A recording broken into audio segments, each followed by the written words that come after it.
The storm had torn the east fence nearly flat, but it was the blood on the top rail that made Maeve Callahan stop breathing. It was only a dark smear at first, thin as a brush mark across wet gray wood. Rain still dripped from the cedar posts. The grass lay beaten down in long silver bends. Above the broken fence, the morning sky hung low and pale over Red Gate Ranch, as if the night had not fully decided to leave.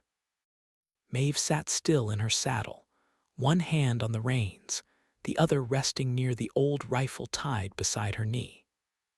Her mare, Lark, lifted her head and blew hard through her nose. Then came a sound from beyond the fence. Not thunder, not wind. A horse. Maeve turned sharply toward the creek hollow. A dark horse stood among the cottonwoods, reins dragging through the mud, saddle twisted sideways. The animal watched her with tired, frightened eyes. Beneath the trees, half hidden by rain-bent grass, lay a man. Maeve's heart struck once against her ribs. She swung down from Lark and moved carefully through the broken wire. The stranger did not rise. His hat lay beside him, brim full of rainwater. Mud covered his coat, and one sleeve was torn from shoulder to elbow. A shallow cut marked his temple. His breath came faint and rough. Maeve knelt beside him, every sense awake. "Can you hear me?" she asked. The man's lips moved, but no sound came. She touched 2 fingers to his throat. Fever heat burned under his skin, but life still beat there. Weak life, but life all the same. Maeve looked toward the empty miles behind her.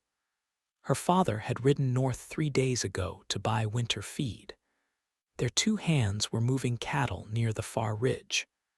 Mercy Bend was more than an hour away, and after last night's washouts, maybe 2.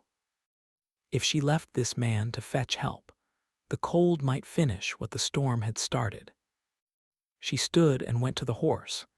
"Easy now," she said softly. The gelding trembled, but did not pull away. He had a white blaze down his face, and rain tangled in his mane. Maeve ran a steady hand along his neck, then reached for the saddle strap to loosen it. That was when she saw the brand burned into the leather. A crescent moon crossed by a spur. Maeve's hand froze. The sound of the creek faded. The wind seemed to draw back from her. For a moment, she was no longer 24 years old, standing in wet grass after a storm. She was 7 again, hiding on the stairs while her father sat alone in the parlor with a blackened lantern in his hands. The Vale mark. Silver Spur Ranch. The name her father never spoke without bitterness. The family he had blamed for every quiet place in their home. The ranch across the South Creek line, where no Callahan rider went unless pride had sharpened into anger. 17 years ago, fire had taken Maeve's mother from the world. Eliza Callahan had gone to the old hay barn near the creek before dusk and never come home. By morning, the barn was ash, the valley was full of smoke, and Gideon Callahan's grief had hardened into one sentence. A Vale did this. Maeve had grown up under that sentence. It sat at supper with them. It followed her father into the barn. It stood between their land and every road that turned south. She knew the Vale brand the way some women knew hymns. A crescent moon crossed by a spur. And now a wounded man who carried it lay beside her fence. Maeve stepped back from the saddle as if it had bitten her. She turned toward the stranger in the grass. He was younger than her father's enemy would be, perhaps close to 30, with dark hair stuck to his brow and a face worn thin by pain.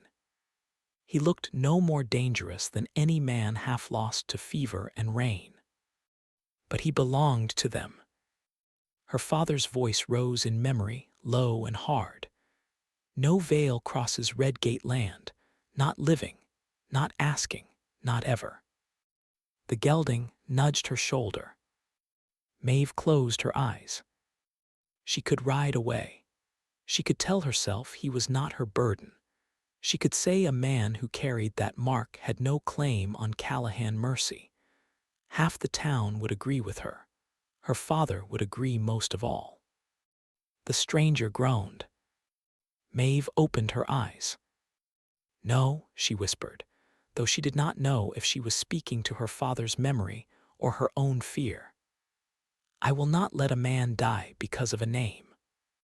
She worked fast after that, because if she thought too long, old grief might find its teeth. It took nearly an hour to get him moved. He was heavy, and his right shoulder was hurt badly enough that even in fever he flinched when she shifted him. Twice, she nearly lost her footing in the mud. Once his hand closed weakly around her sleeve, and his eyes opened just a crack. "Fence," he breathed. "You found mine," Maeve said. "That is all I know." His gaze drifted past her, hoarse. "He is safe." Something eased in his face, small but plain. Then his eyes closed again. Maeve tied him as gently as she could across Lark's saddle, then took the Vale horse by the reins and led both animals toward the old shepherd cabin near the cottonwoods. The cabin had not been used since lambing season. It stood low and weather-beaten, with a leaning porch, a narrow cot, a rusted stove, and one window facing the creek. It was far enough from the main house that no passing rider would notice smoke right away. Far enough, too, that her father might not see it first if he came home early. That thought made her stomach tighten. She got the stove lit with shaking hands. The little room filled slowly with warmth and the smell of damp wool. She cut away the worst of the stranger's torn sleeve, washed the mud from his face, and cleaned the cut at his temple. His shoulder was swollen, bruised deep under the skin, but not broken in the way she feared. His ribs had taken a hard blow. His fever worried her most. Maeve had learned healing from necessity.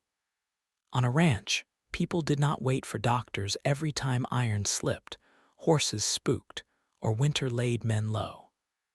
She brewed willow bark tea, wrapped his shoulder tight, and laid a cool cloth at his neck. All the while, the brand waited outside on the saddle. Crescent moon crossed by a spur. She could feel it through the cabin wall. By late afternoon, the rain began again, soft at first, then steady. Maeve sat in the chair beside the cot, listening to water strike the roof. The stranger slept hard, but not peacefully. Fever pulled words from him now and then. Most were broken sounds. Once he whispered, "Pa," once he said, "I came back." Near midnight, when the wind pushed cold through the cracks, he turned his head and spoke one name clear enough to make Maeve still. "Nell." The name was full of sorrow. Maeve watched him in the lamplight. His face had tightened, as if some old pain had found him even in sleep. She did not know any Nell. She did not know why the name sounded like a child being called across distance. She only knew grief when she heard it. That angered her more than she expected. It would have been easier if he had cursed. Easier if he had sounded cruel, proud, like the stories her father carried. But this man worried for his horse before himself. This man called a name like something lost. Maeve stood abruptly and crossed to the window. Outside, the Vale gelding stood under the linta beside Lark, his head lowered, rain silvering his back. Beyond him, the broken fence cut across the dark. Her mother had died near a fence line too, near the South Creek, where both ranches had once argued over water after a dry summer. Maeve remembered little from that year except closed doors, low voices, and the smell of smoke in her father's coat. She touched the window frame. "What were you doing here?" she whispered. The stranger did not answer. By dawn, the fever had not broken, but he still lived.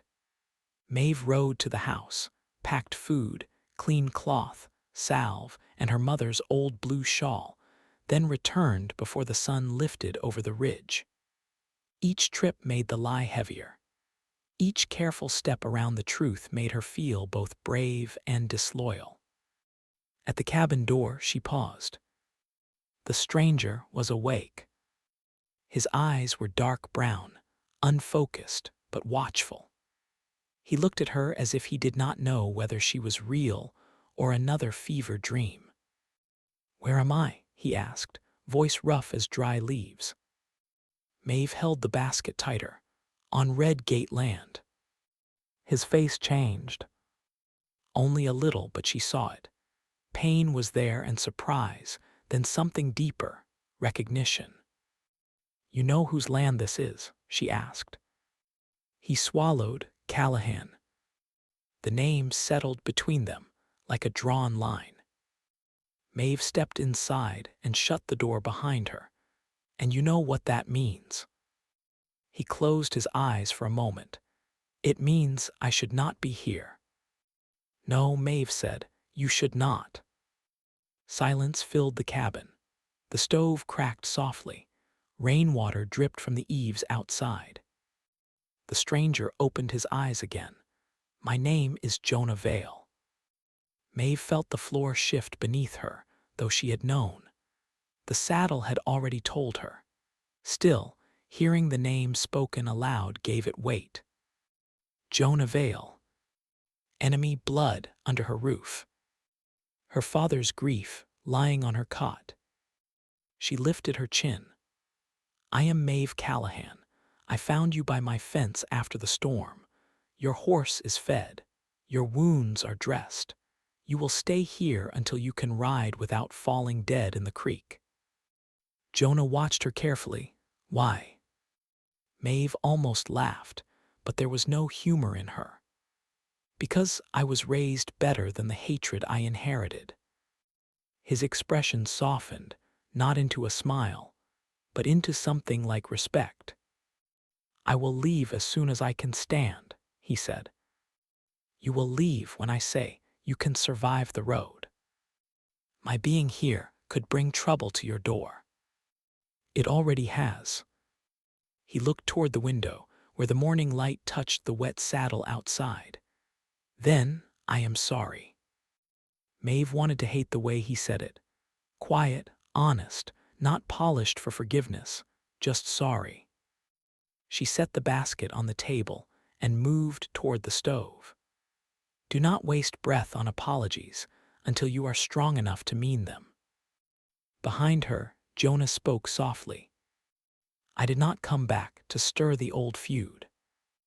Maeve turned. "Come back." His hand tightened weakly over the blanket. "I have been gone from this valley a long time. Why return now?" He looked past her, toward the creek, the fence, the land both their families had wounded with silence. "Because my father is dying," he said. "And because before he took sick, I found something he had kept hidden for 17 years. Maeve went very still. Outside, the Vale horse gave a low nicker. The old brand darkened in the damp morning light, no longer only a warning, but a question burned into leather. Maeve had saved a wounded man. Now she feared she had also opened the door to the truth her father had spent half her life trying to bury. Jonah Vale slept through most of that morning, but the name he had given her did not sleep at all. Maeve carried it with her from the shepherd cabin to the house, from the house to the barn, from the barn to the water trough where Lark lowered her head and drank. Jonah Vale, son of the South Creek family, rider of the Crescent Spur brand, a man her father would have thrown from the land with a rifle in one hand and 17 years of grief in the other. Yet Maeve had seen the fever in him. She had seen the way he woke afraid for his horse. She had heard the sorrow in his voice when he said his father was dying. And she had heard the last part most clearly. I found something he had kept hidden for 17 years. All day those words followed her.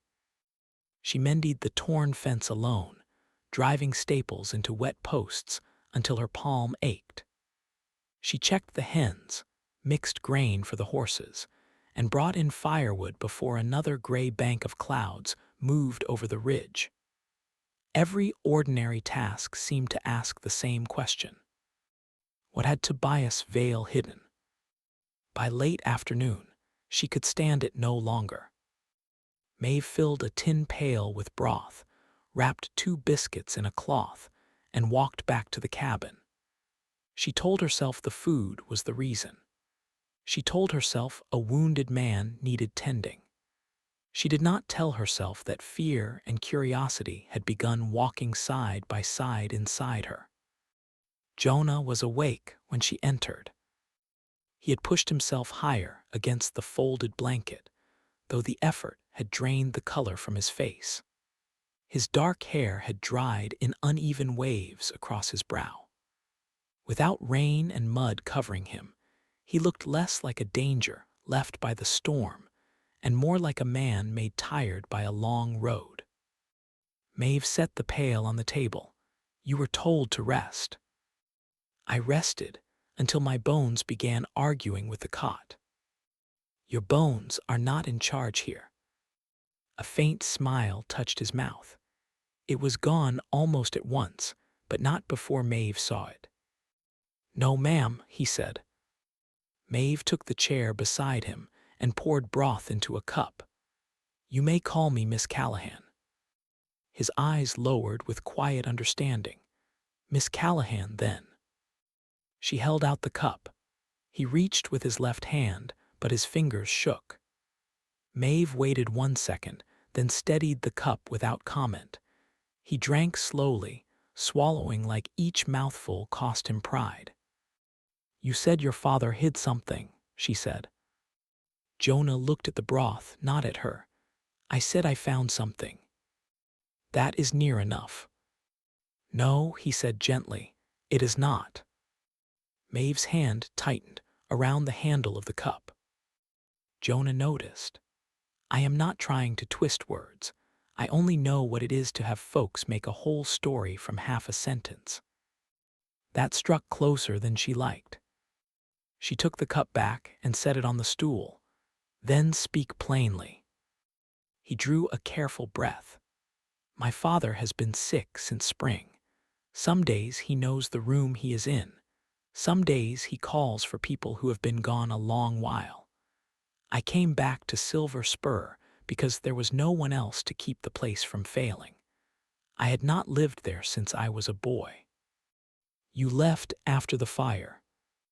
My aunt took me east for a time, then north. I worked where I could, horses mostly. His eyes shifted toward the lean-to outside. That gelding is named Saint. He has more patience than sense. He stayed beside you all night. That sounds like him.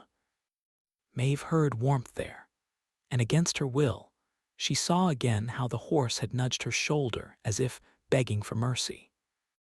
She folded her hands in her lap. You said your sister died. Jonah's face changed. The guardedness did not vanish, but it thinned, as if grief had stepped through. Nell, he said. The name was quiet, small. It fit too painfully with the way he had spoken it in fever. She was 8, maybe the boldest child Mercy Bend ever suffered. She used to climb corral rails and dare grown men to catch her. She had a laugh that made my father forget to be stern. Maeve looked down. Her mother had been 32 when she died. Eliza Callahan had liked blue ribbons and wild plum jam. She had sung while washing dishes and had never let Maeve go to bed angry if she could help it. Maeve remembered her in pieces, and sometimes hated herself for not remembering more. "I am sorry for your sister," Maeve said. Jonah looked at her. "And I am sorry for your mother." The words should have sounded wrong coming from him. They should have felt like trespass. Instead, they settled into the room with the simple weight of truth. Maeve stood and crossed to the small stove. "My father says your father was at the barn that night." "He was." Her back stiffened. Jonah continued before she could turn. "I know that much. He never denied being there. He only refused to tell me why." Maeve faced him slowly. "My father says Tobias Vale came to our side of the creek angry over water rights. He says your father rode away while my mother was trapped inside." Jonah closed his eyes, pain crossing his face. "I have heard that version." "You speak as if there are several." "In town, there are always several, most of them sharpened by mouths that were not there." "And what do you believe?" He opened his eyes again. "I believe my father failed somebody that night, maybe many people. I do not know if he failed them in the way your father thinks." Maeve studied him. "That is a careful answer." "It is the only honest one I have." She wanted certainty from him. Denial would have been easier to hate. Confession would have been easier to judge, but Jonah gave her neither. He sat there weak, fever-worn, and unwilling to claim truth he did not hold. Maeve looked toward the window. Rain had started again, threading silver lines beyond the glass. "What did you find?" she asked. Jonah shifted, then winced. "In my father's desk, a folded map of the creek line, a letter I could not read fully because part of it was burned, and a blue ribbon tied around a little carved bird." Maeve's breath caught. A blue ribbon. Her mother wore blue ribbons. Not always, but often enough that Maeve remembered the color better than many things. A blue ribbon at her mother's collar. A blue ribbon in her dark hair on Sunday mornings. A blue ribbon tied around a jar of plum jam gifted to a neighbor. "What kind of bird?" Maeve asked.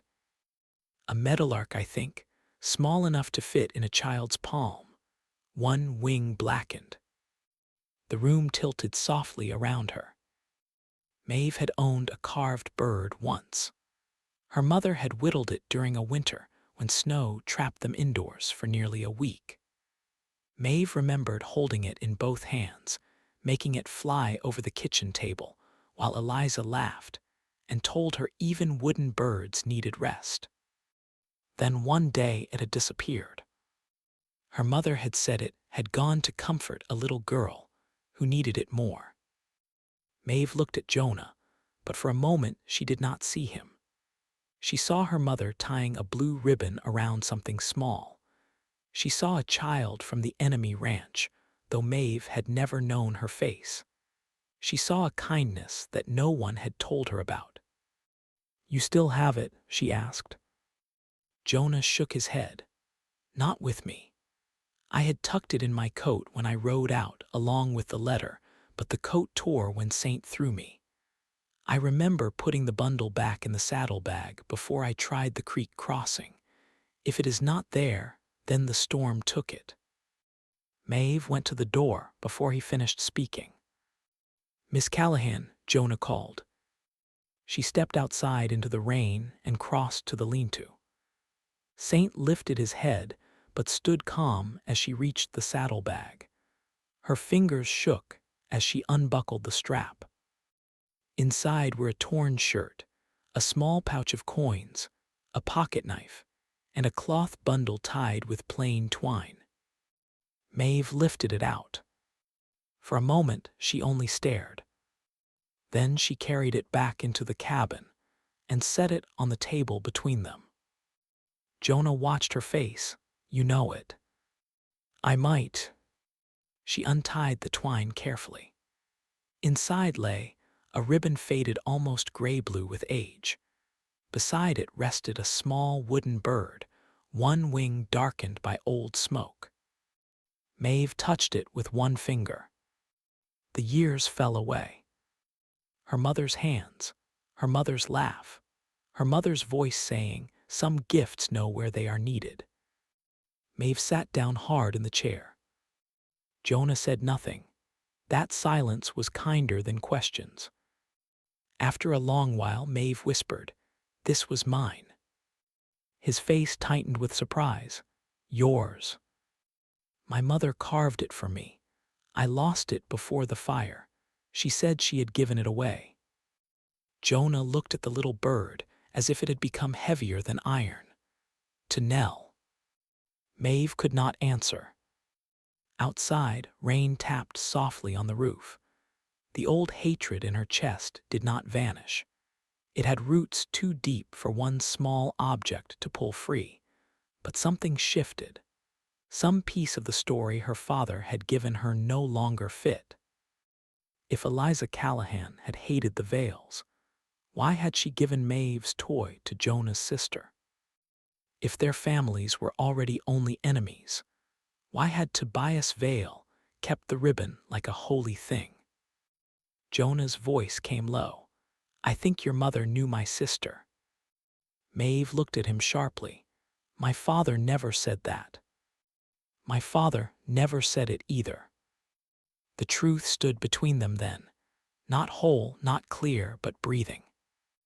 Maeve rose and wrapped the bird again with the ribbon. "You will stay here until your strength returns. You will not ride to town. You will not ride home. And you will not hide anything else from me." Jonah met her eyes. "I will not. If there is truth in that saddlebag, I will find it. Yes. And if that truth hurts my father." His expression grew sorrowful. "Then I reckon it already has." Maeve looked away before her face could show too much. At the door she stopped, the bundle held against her chest. "My father taught me that the Vale brand meant danger." Jonah's gaze moved to the window, where the crescent spur mark darkened on wet leather. "Maybe it did," he said, "but danger is not always where a story says it is." Maeve left him with the fire burning and the rain softening the ground around the cabin. As she walked back toward Red Gate, the blue ribbon pressed through the cloth into her palm. If you believe kindness can survive even an old family wound, stay with this story. Because Maeve was beginning to understand that saving Jonah Vale had not only saved his life, it had brought her mother's secret back to the door. By the next morning, Maeve had hidden the blue ribbon and wooden bird beneath a loose floorboard in her room. She did not like hiding them. The little bundle felt too gentle for secrecy, too closely tied to her mother's hands to be treated like stolen silver. But Red Gate Ranch was full of memories with sharp edges, and until Maeve knew what the ribbon meant, she could not leave it where her father might find it in anger. She went about her chores with the weight of it under her feet. The day had turned clear after the long rain. Sunlight lay over the fields, bright on puddles and broken fence wire. The creek ran high, talking fast over stones. Every sound seemed too loud to Maeve. The pump handle, the barn door, Lark's hooves in the yard, even her own breath as she saddled up to ride toward the shepherd cabin. Jonah was sitting outside when she arrived.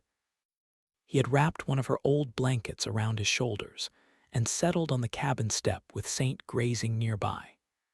His face still carried fever shadow, but his eyes were clearer. His right arm rested against his ribs in a sling made from flour sack cloth. The sight of him in her blanket, beside her cabin, on Callahan land, made something inside Maeve twist. "You look like a man planning trouble," she said. "I was only watching the creek." Trouble often starts with men watching water. Jonah turned his head toward her. In this valley, that may be the truest thing anyone has said. Maeve dismounted and tied Lark near the cottonwoods. She brought him fresh coffee and a plate of corn cakes. He accepted them with his left hand and a nod. "I found the bird," she said. His eyes lifted. "And the ribbon." "Yes. I wondered if you would keep them. They were my mother's before they were your father's secret." Jonah looked down into the coffee. "That is fair." Maeve sat on the edge of the porch rail, leaving space between them. The morning was cool enough that their breath still showed faintly. Smoke curled from the chimney in a thin line, and the smell of pine soot drifted behind them.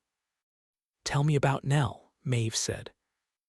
Jonah did not answer right away. He watched Saint pull at the wet grass. Then he said, "She hated shoes. My aunt used to chase her clean across the yard trying to make her wear them for church. She liked yellow flowers, burnt biscuits, and anything carved from wood. She could make friends with a fence post if it stood still long enough." Maeve smiled before she could stop herself. "My mother would have liked her." "I think she did." The words settled softly. Maeve looked toward the south, where the land rolled toward Silver Spur Ranch. She had never seen the main house there up close. As a child, she had imagined it dark, cruel, full of hard voices and locked rooms. Now she saw a little girl without shoes, laughing in a yard. It did not forgive anything, but it changed the shape of the enemy. Jonah set the coffee aside. "There was something else in my father's desk." Maeve turned back to him. "A letter. The edge was burned, but enough remained." He shifted carefully and reached toward the inside of his borrowed coat, then stopped with a grimace. Maeve stepped forward. "Where?" "Left pocket." She hesitated only a moment before reaching into the coat. Her fingers brushed the worn cloth near his chest. Both of them went still, and Maeve felt heat rise to her face despite the cold morning. She drew out a folded paper. The letter was yellowed and brittle along one side. Black marks had eaten part of the page, leaving words broken. Maeve opened it with care. She knew the handwriting at once. Her mother's. The letters were round and plain, with a slight upward tilt. The same hand that had written recipes in the kitchen book, and Maeve's name on a scrap of brown paper tied to her first school slate. Maeve's throat tightened. She read what remained. "Tobias, I will come before dusk, if Gideon can be spared the anger of it. The children should not grow afraid of one another because their fathers cannot agree over a spring. Nell has been lonely since your wife passed, and Maeve still asks where her wooden bird has gone. I told her it was carrying comfort south. Perhaps one day she will understand." The burned edge swallowed the next lines. Maeve sat down slowly. Jonah watched her with care. "I did not know how to bring it to you. You brought yourself bleeding to my fence instead." "That was not the plan." "No," she said, but her voice had lost its bite. She looked back at the letter. Her mother had gone willingly, not dragged by danger, not surprised by enemies. She had written to Tobias Vale with tenderness, not fear. She had known Nell. She had given the wooden bird to a motherless child. Maeve pressed her fingers to the paper, afraid it might vanish. "My father never told me she was trying to make peace." Maybe he did not know. The defense came too quickly. Maeve looked at Jonah. He held her gaze. "I am not asking you to spare my father. I am only saying grief can blind a man to what he cannot bear." Maeve folded the letter. "And silence can help him stay blind." Yes. The simple answer hurt worse because it was true. A sharp crack sounded from the trees. Maeve rose at once, hand moving toward her rifle. Jonah tried to stand, failed, and caught the porch post with his left hand. "Stay down," she whispered. Beyond the cottonwoods, a rider moved into view. Orrin Pike sat on a chestnut horse near the creek bend, his narrow face shaded by a dusty hat. He was a neighbor by land and a gossip by nature, a man who could make a whisper travel faster than a train whistle. He had known Maeve's father for years. He had also known the old fire, though he rarely spoke of it unless there was an audience willing to lean close. His eyes moved from Maeve to Jonah, then to the horse under the lean-to. Then he saw the saddle. Maeve knew the exact moment the crescent spur brand registered in him. His mouth parted slightly, and something like satisfaction touched his face before he covered it with concern. "Well now," Orrin called. "Didn't know Red Gate was taking in travelers." Maeve stepped off the porch. "This is private land." "Private, sure." Orrin's gaze slid again toward Jonah. "Storm knocked my south fence loose. I rode out checking for stray cattle, saw smoke where no smoke usually stands." "You have seen it, now ride on." Orrin smiled, but there was no warmth in it. "That man looks poorly." "He is." "Vale is he." Maeve said nothing. Jonah straightened as much as his injury allowed. "My name is Jonah Vale." Orrin's smile faded into something sharper. "Tobias's boy." "Yes." "Well, Mercy Bend will find that interesting." Maeve stepped closer to his horse. "Mercy Bend does not need to find anything. Folks have a right to know when old trouble crosses a fence. A wounded man is not trouble. That depends on his name." Maeve felt anger rise, clean and hot. "No, it depends on what kind of heart a person has when he finds him." Orrin's eyes narrowed. For a second, the friendly mask slipped. "Your father know about this?" "My father is away." "That's so. You heard me." Orrin leaned slightly in the saddle. "Best be careful, Maeve. Some fires start small. A girl thinking with a soft heart can burn down more than she means to." The words chilled her. Not because of the warning, but because of the ease with which he used fire. Jonah noticed too, his face sharpened. Maeve lifted her chin.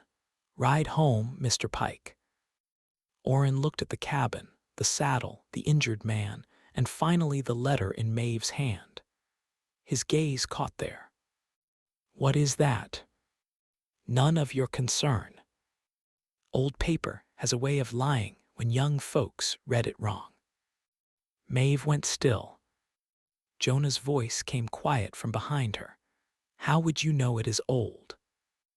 Orrin's hand tightened on the reins. The moment lasted only a breath, but Maeve saw it. Fear passed through his eyes like a shadow crossing water. Then he clicked his tongue and turned his horse. "Your father will hear of this." "I expect half the town will before supper," Maeve said. Orrin looked back. "Then maybe you should ask yourself why some stories were left alone." He rode off through the cottonwoods, the chestnut's hooves splashing through shallow mud. Maeve stood watching until the trees swallowed him. Behind her, Jonah lowered himself carefully back to the step. He knew something. "Yes," Maeve said. Her hand tightened around her mother's letter. By sundown, Mercy Bend had begun to whisper. Maeve knew it before anyone came. She felt it in the empty road, in the way two riders slowed near the ridge and then moved on, in the way the wind seemed to carry her name from one fence line to another. Orrin Pike, had done what Orrin Pike always did. He had taken a half-seen truth and dressed it for town.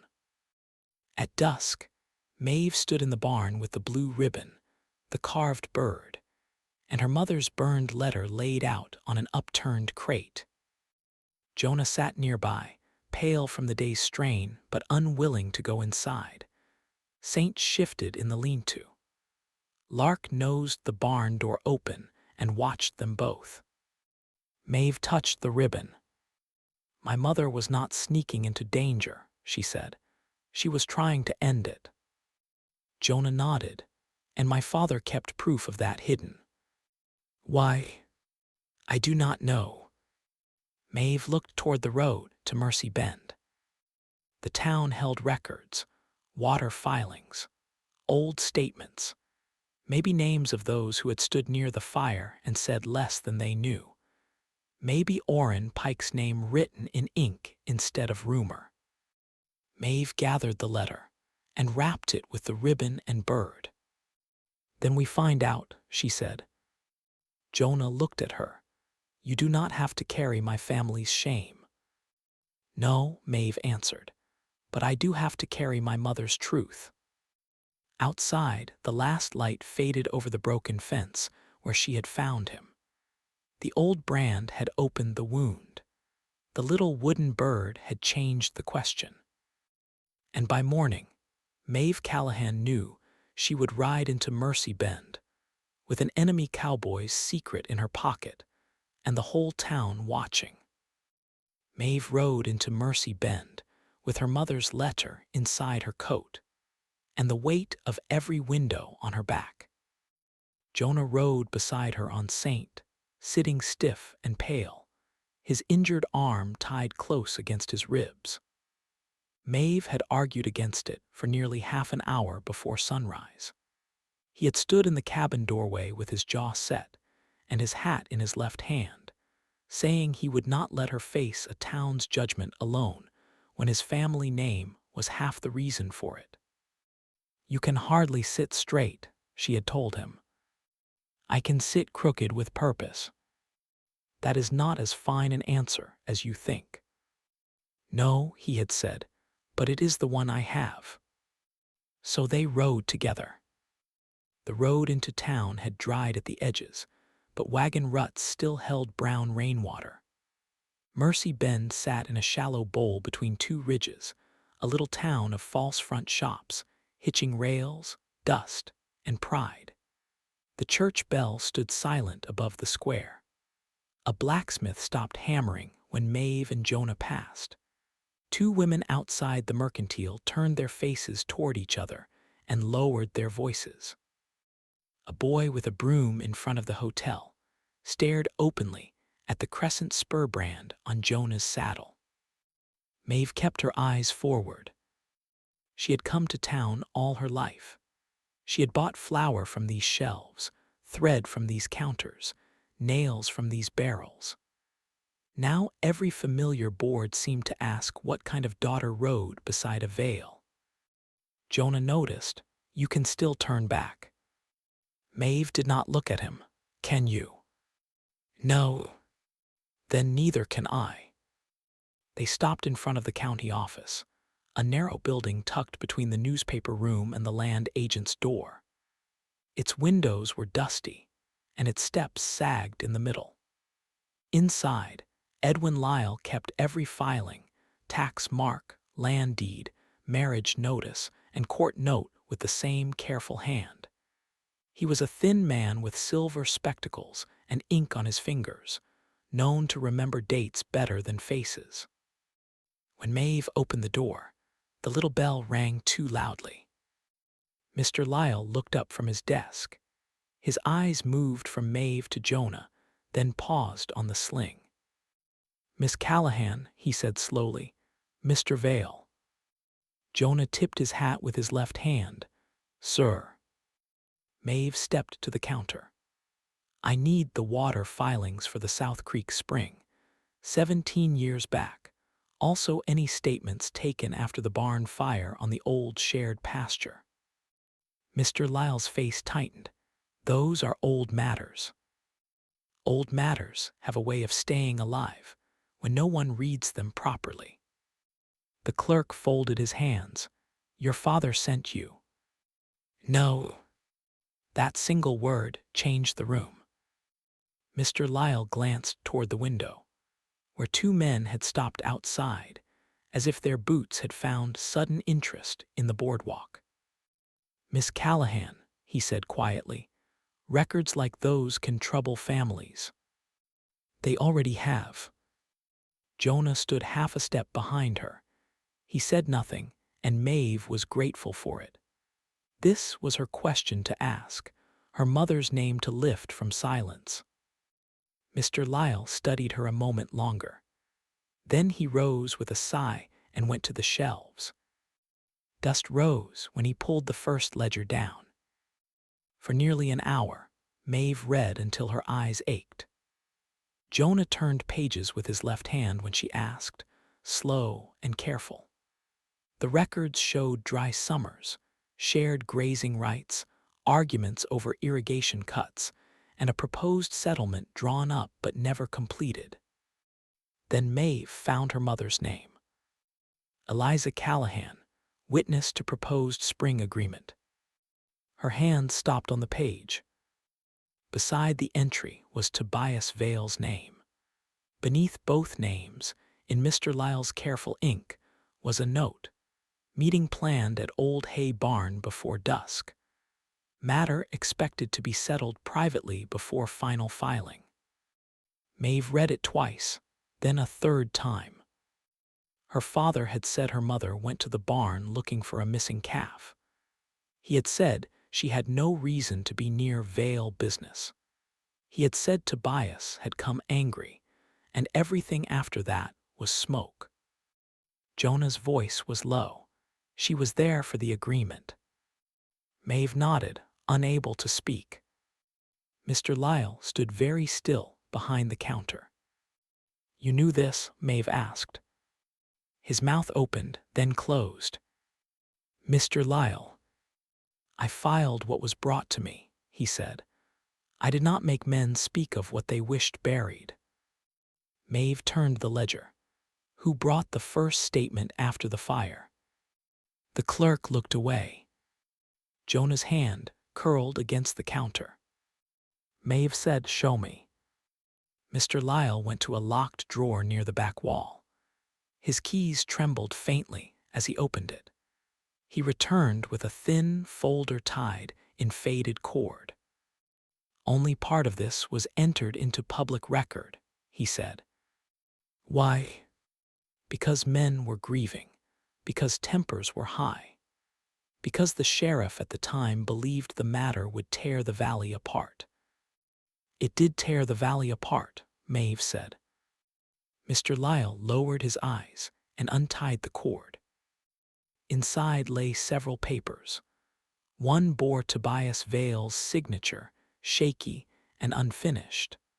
Another had her father's mark, hard enough to nearly cut the page.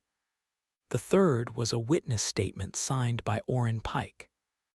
Maeve read it aloud, her voice steady until the words began to change shape beneath her. I saw Tobias Vale near the hay barn before the smoke rose.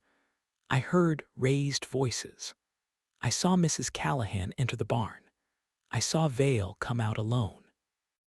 That was the version Mercy Bend knew.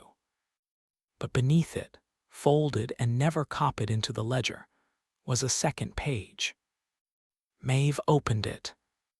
I also saw Orrin Pike at the south door earlier that evening, speaking harshly with Mrs. Callahan over the spring line and the land claim. He carried a lantern. I could not say what passed after, as wind rose and horses scattered. There was no signature at the bottom, only a blot of ink and a note in Mr. Lyle's hand, statement withdrawn before filing. Maeve looked up slowly. Who withdrew it? Mr. Lyle's face had gone gray. Before he could answer, the office door opened behind them. Orrin Pike stepped inside. He took off his hat, but not with respect. His eyes moved over the open folder, the ledger, Maeve's white face, Jonah's quiet anger. "Well," Orrin said, "ain't this a fine little court without a judge?" Maeve stood with the unsigned statement in her hand. "You were there." Orrin gave a thin smile.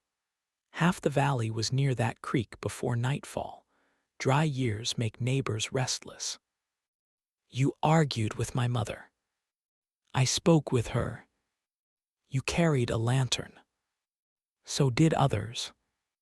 Jonah stepped forward. The movement cost him, but his voice stayed level. "Why was the statement withdrawn?" Orrin looked at him with open dislike. "Boy, your father should have taught you when to keep from digging." "My father taught me too much silence already." The words landed hard enough that even Mr. Lyle looked up.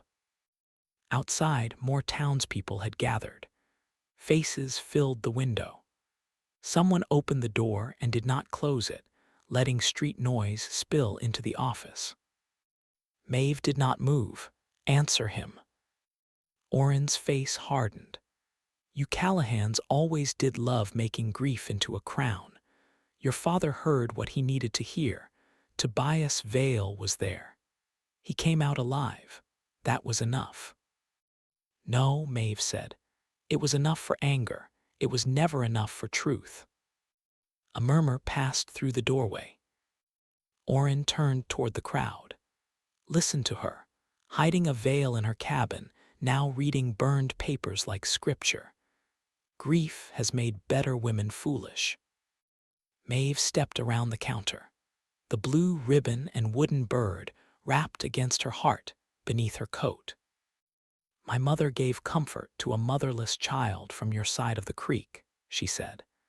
"She came to settle the spring dispute.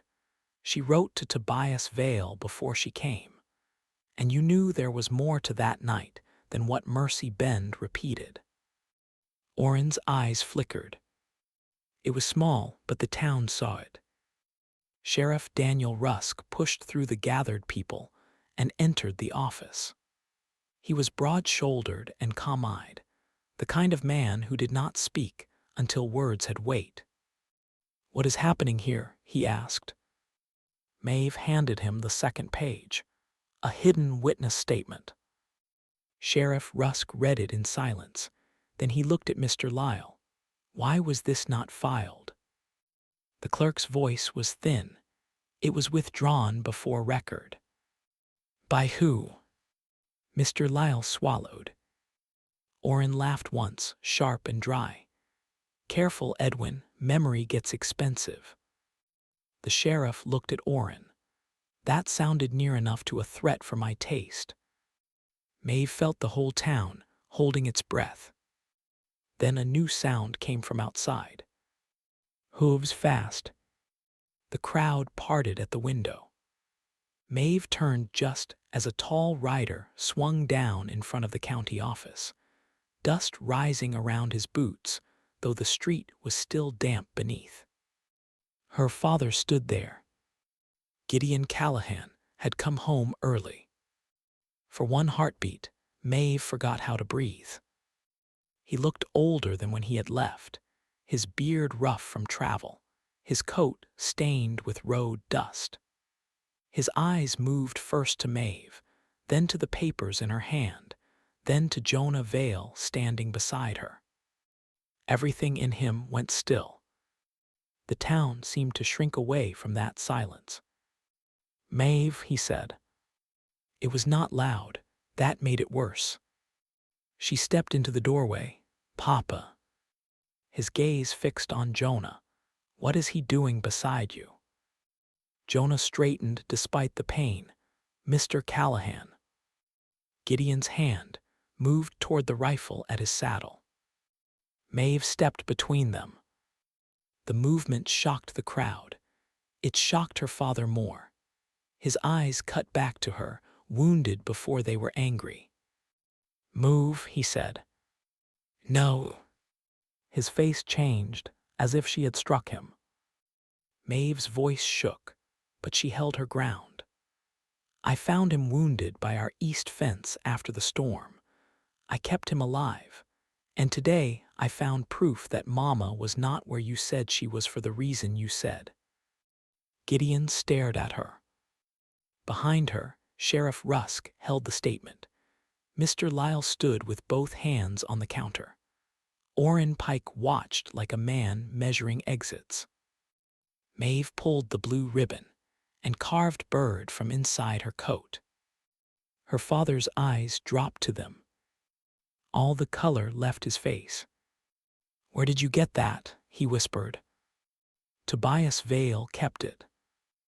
Gideon shook his head once, not in denial of her, but as if the world had tilted too far. "No. Mama gave it to Nell Vale. She wrote to Tobias. She came to the barn to settle the spring." "No." The second no broke instead of hardened. Maeve stepped closer. "Papa, I need to know the whole truth, so do you." Gideon looked past her to Jonah. The old hatred was there, fierce and living, but beneath it was something Maeve had almost never seen. Fear. The fear of a man who had built 17 years of life around one story and could feel the walls beginning to give. Orrin moved toward the side door. Sheriff Rusk saw him. "Stay where you are." The whole office froze. Maeve stood between her father and the wounded enemy, Cowboy she had saved, holding her mother's forgotten kindness in both hands. If this old fire mystery has touched your heart, stay close now, because the truth Mercy Bend feared was no longer buried in ash. It was standing in the street, ready to name everyone who had kept it hidden. Sheriff Daniel Rusk did not raise his voice, yet every person in the county office heard him as if he had shouted, "Mr. Pike, step away from that door." Orrin Pike stopped with one hand near the latch. For a moment, his shoulders held stiff beneath his coat. Then he turned with a sour little smile that fooled no one. "A man cannot leave a room now." "A man can," the sheriff said. "A witness in a 17-year matter will wait." The word witness moved through the crowd like wind through dry grass. Gideon Callahan stood in the doorway, his eyes still fixed on the blue ribbon and the carved bird in Maeve's hands. He looked as if age had found him all at once. Dust clung to his coat. His jaw worked, but no words came. Maeve wanted to go to him. She wanted to take his arm and tell him she was still his daughter, still the child he had carried after nightmares, still the woman who had kept Red Gate standing when grief made him hard. But she could not step back from the truth now, not even for him. Jonah remained behind her, pale and quiet. His right shoulder had begun to tremble from standing too long, but he did not sit. Sheriff Rusk unfolded the hidden page again. "This statement says Orrin Pike was seen at the south door of the old hay barn with a lantern before smoke rose. It says he argued with Mrs. Callahan. It was withdrawn before filing. Mr. Lyle, I will ask once, who withdrew it?" The clerk's throat moved. "Mr. Pike did." Orrin laughed, but the sound cracked at the edge. "Edwin, you have grown loose with memory." Mr. Lyle's face flushed. "No, I have grown tired of carrying yours." The office went silent. Orrin's eyes sharpened. "Mind yourself." Sheriff Rusk stepped between them. "You had your turn speaking through rumor. Now speak plainly." Orrin looked out at the gathered townspeople, searching for friendly faces. He found curiosity, discomfort, and a few old neighbors who looked away. No one came to his rescue. Maeve held up the ribbon. "My mother went there to make peace." Gideon's voice came rough from behind her. "Eliza went because she believed people could be better than their worst day." Maeve turned to him. Her father's eyes were wet, though his face fought it hard. "You knew," she whispered. "I knew she wanted the water quarrel settled." Gideon swallowed. "I did not know she wrote Tobias. I did not know about the child." Jonah closed his eyes briefly at the word. Gideon looked at the carved bird. "I remember that toy missing. Your mother said she had sent it where it was needed. I was too angry over the spring to ask what she meant." The confession was quiet, but it struck Maeve deeply. Her father had not lied about everything. He had told the story as grief had left it to him, broken and sharp. Sheriff Rusk faced Orrin. "Why did you withdraw the second page?" Orrin's mouth thinned. "Because it was useless. It did not prove anything." "It proved you were there." "So was Tobias Vale." Gideon stepped forward at that name, but Maeve touched his sleeve. He stopped. The small obedience cost him more than anger would have. Jonah spoke then, voice low but steady. "My father is at Silver Spur. He should answer too." Sheriff Rusk looked at him. "Can he ride?" "He can be brought by wagon." Gideon's face hardened. "You expect me to stand in the same room with Tobias Vale?" "No," Maeve said softly. "I expect all of us to stand in the same truth." Her father looked at her for a long moment. Then his hand fell away from his rifle. By late afternoon, the meeting had moved from the county office to the church hall because too many people had gathered in the street. Sheriff Rusk sent a deputy to Silver Spur Ranch. Maeve waited beside the front bench with the ribbon and bird in her lap. Jonah sat near the wall, his face drawn from pain. Gideon stood near the opposite window, staring out toward the road as if watching an old ghost approach. Orrin sat at a table under the sheriff's eye, hat turning slowly in his hands. No one spoke much. Mercy Bend, for once, seemed to understand that whispers had done enough. The wagon arrived near sundown. Tobias Vale was helped inside by the deputy and an older ranch hand. He was thinner than Maeve expected, with white in his beard and illness hollowing his cheeks. But his eyes, when they found Jonah, were clear. Then they moved to Gideon. The two fathers looked at each other across 17 years. No greeting passed between them. Tobias saw the ribbon in Maeve's lap. His breath caught, and one shaking hand reached for the back of a chair. Jonah stood too quickly. "Pa." "I am all right," Tobias said, though he plainly was not. Sheriff Rusk helped him sit. "Mr. Vale, old records have been opened concerning the fire at the Creek Hay barn. We need your account." Tobias looked at the floor. "I should have given it long ago." Gideon's hands curled into fists. "Yes, you should have." Tobias accepted the words without defense. "Eliza came that evening because she and I had agreed to sign the spring settlement. She said the valley was too small for children to inherit grown men's spite." Maeve's eyes filled, but she held still. "Nell was with me," Tobias continued. "She had begged to come. She wanted to thank Mrs. Callahan for the little bird." Jonah looked away, pain plain in his face. Tobias pressed on. Orrin Pike came before Gideon arrived. He was angry.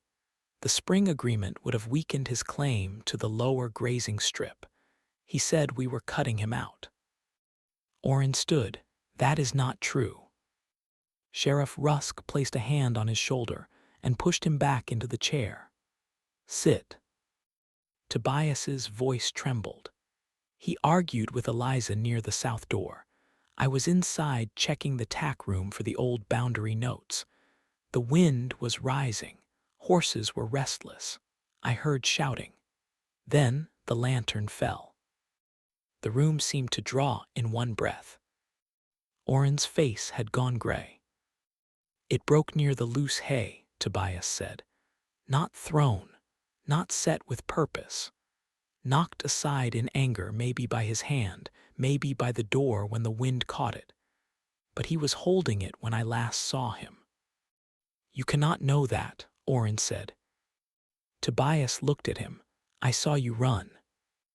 Orrin's mouth opened, but no words came. Maeve's fingers closed around the little bird. Tobias closed his eyes. The fire moved fast because of the wind. Nell ran back for the bird. Eliza went after her. A sound broke from Gideon. Not a word, not anger, something older. Maeve stood and crossed to him. This time, he let her take his hand. Tobias's voice fell nearly to a whisper. I tried to follow. Smoke drove me back. I came out carrying the ribbon. I thought I had hold of Nell's dress, but it was only the ribbon torn loose. Gideon came then. He saw me outside. He saw the fire. He saw what I carried. Gideon stared at him, grief cutting through his face. You said nothing. I could not make the words. Then Orrin said he saw me come out alone. He let you believe I had left them. I was a coward after that. I let your hatred punish me because I thought I deserved it. You did deserve truth, Gideon said, voice shaking. You owed me my wife's truth. Yes, Tobias said. Tears ran down his weathered face. And I owed my son his sister S. Jonah looked at his father then. All the years between them laid bare. Pa, he said quietly, why did you send me away? Tobias's face crumpled. Because every corner of that ranch had Nell in it. Because when I looked at you, I saw the child I still had and feared losing him too. Because shame makes a man call distance protection when it is only running. Jonah did not move for a long moment. Then he walked to his father's chair and rested his left hand on the old man's shoulder. It was not forgiveness, not yet. But it was a beginning. Sheriff Rusk turned to Orrin. You will give a full statement. Orrin's eyes darted toward the door, the windows, the townspeople who had fed on his old version for years. His pride fought hard. Then something inside him seemed to fold. I did not mean for it, he said. No one answered. I was angry, Orrin said, voice rougher now. Eliza told me the spring was not mine to bargain with, said the agreement between Callahan and Vale would stand. I told her she had no business speaking like a man over land. She reached for the lantern because the wind had near put it out. I jerked it back. The door struck open. My arm hit the post. The lantern fell. Maeve felt Gideon's hand tight around hers. I ran, Orrin whispered. When smoke came, I ran. Then I saw Tobias come out and Gideon riding in. It was easier to let them look at each other than look at me. The confession hung in the hall, plain and ugly. No gun was drawn. No man leapt across the room. The worst thing there was not violence, but the long shape of what silence had done. Sheriff Rusk took Orrin by the arm. You will come with me. Orrin did not fight. Perhaps he had run all the miles he had in him. As the sheriff led him out, Mercy Bend stood aside. Maeve turned to her father. Gideon looked at Tobias across the hall. Both men seemed broken open, not healed, but unable any longer to hide behind anger. She died saving that little girl, Gideon said. Tobias nodded, weeping quietly. And Nell died holding the birds your daughter had loved. Maeve looked down at the carved meadowlark, its blackened wing resting against the faded blue ribbon. Her mother had not died in a story of hate. She had died inside an act of mercy. Jonah came to stand beside Maeve, careful to leave a respectful distance between them. His hand brushed hers only for a second. She did not pull away. In the church hall, beneath lantern light, and the eyes of a town that had repeated half-truths for 17 years, the feud did not end. But the lie did. And sometimes truth, when it finally entered a room, did not arrive like thunder. Sometimes it came softly, carrying a child's toy and a ribbon faded blue by time. For 3 days after Orrin Pike's confession, Red Gate Ranch seemed to hold its breath. Maeve moved through her chores as she always had, but nothing felt the same beneath her hands. The pump handle was still cold in the morning. The barn door still groaned on its hinges. Lark still pushed her soft nose against Maeve's shoulder when she came with feed. Yet the whole place seemed changed, as if truth had opened a window in a room long shut. Her father changed too, though not all at once. Gideon Callahan did not become gentle overnight. He still rose before dawn, still spoke more to horses than neighbors, still stood for long spells at the parlor mantel, where the blackened lantern had sat for 17 years. But he no longer touched it like proof of hatred. He touched it like a question he wished he had asked sooner. On the 4th morning, Maeve found him wrapping the lantern in a flour sack. "Where are you taking it?" she asked. He looked older in the pale kitchen light. "To the spring."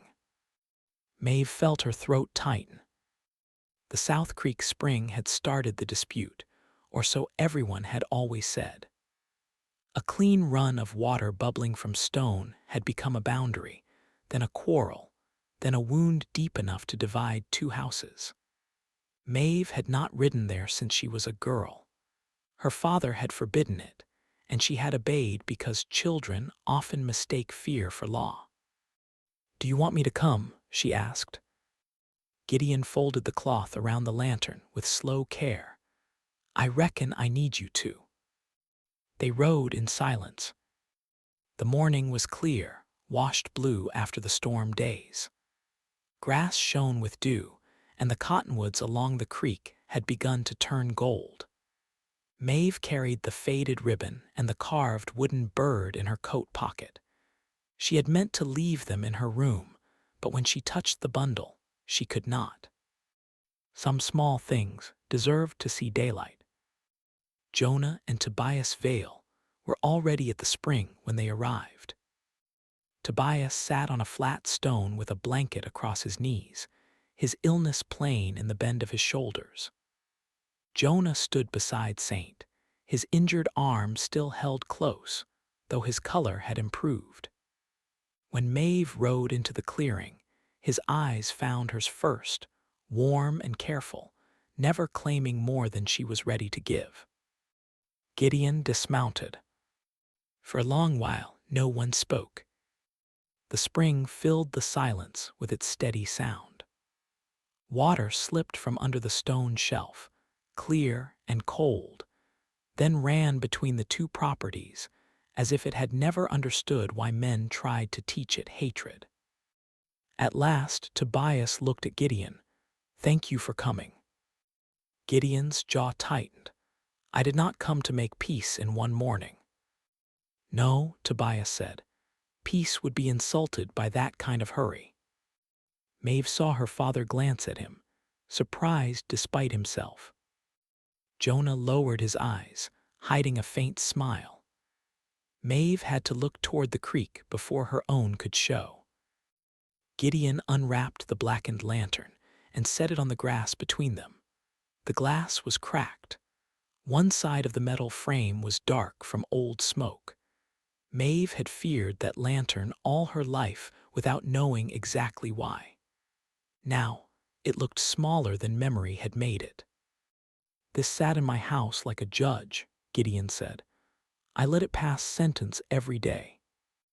Tobias stared at it. "I kept the ribbon the same way." Maeve knelt and opened her bundle. The blue ribbon lay faded across her palm. The little wooden meadowlark rested beside it, one wing blackened, its carved beak still lifted as if it meant to sing. Tobias covered his mouth with one shaking hand. Gideon looked away, but Maeve saw his eyes fill. "Nell carried this because Mama gave it to her," Maeve said. "Mama went into that barn because a child was afraid. I do not want these things locked away anymore." "What do you want?" Jonah asked softly. Maeve looked at the water. She had thought about graves and boxes and shelves. She had thought about how grief turned still when people trapped it indoors. Then she had remembered her mother's hands pressing seeds into garden soil, telling her that living things were better markers than stone when the heart could bear them. "I want 2 trees planted here," she said. "One for Eliza Callahan, one for Nell Vale, close enough that someday their branches may touch over the spring." Tobias bowed his head. Gideon stood very still. Then he said, "Your mother would have liked that." Those 6 words nearly broke Maeve. They planted the trees that afternoon. They were young apple starts from the north orchard, thin but strong, roots wrapped in damp burlap. Gideon dug the first hole on the red gate side of the spring. Jonah tried to help with the second, until Maeve looked at his sling and raised one eyebrow. He gave up the shovel without protest. "That may be the first sensible thing a Vale has done in this valley," Gideon muttered. Jonah glanced at him. "I will try not to make a habit of surprising you too fast, sir." Tobias gave a weak laugh from the stone. Gideon did not smile exactly, but the hard line of his mouth loosened. Before they covered the roots, Maeve wrapped the ribbon in clean cloth and placed it beneath Nell's tree. Gideon held the wooden bird for a long time. His thumb moved over its small blackened wing. "This was yours," he said to Maeve. "She gave it away," Maeve answered. "Maybe we should honor that." Her father nodded once. Then he placed the bird beneath Eliza's tree, near the roots, as if returning it to the hand that had carved it. Tobias asked to touch the soil before they finished. Jonah helped him kneel. The old man pressed trembling fingers to the earth between the 2 trees.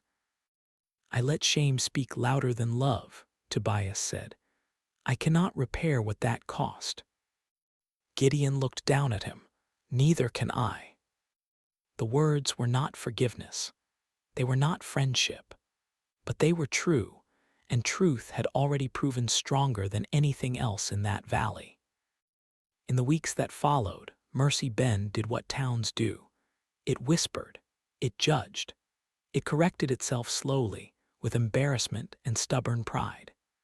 Sheriff Rusk filed Orrin Pike's confession with the county court. Orrin was taken under lawful charge, ordered to answer for his false statement and the damage his silence had caused. Some said the punishment could never match 17 years of grief. Others said no punishment ever could, and that was why truth mattered before law was forced to chase it. Mr. Lyle entered Eliza's letter, Tobias's account, and the corrected witness papers into the permanent record. For the first time, the official story carried both women's names and both children's grief. Gideon attended the filing. He spoke Eliza's name clearly. Then he walked out before anger could make a home in him again. Tobias signed his statement, with Jonah's steadying hand beneath his wrist. After that, life did not turn simple. Red Gate still needed fence work. Silver Spur still had debts and sick cattle. Gideon and Tobias still struggled to sit near each other without old sorrow rising between them. But the South Creek was opened for shared use under the agreement Eliza had tried to finish.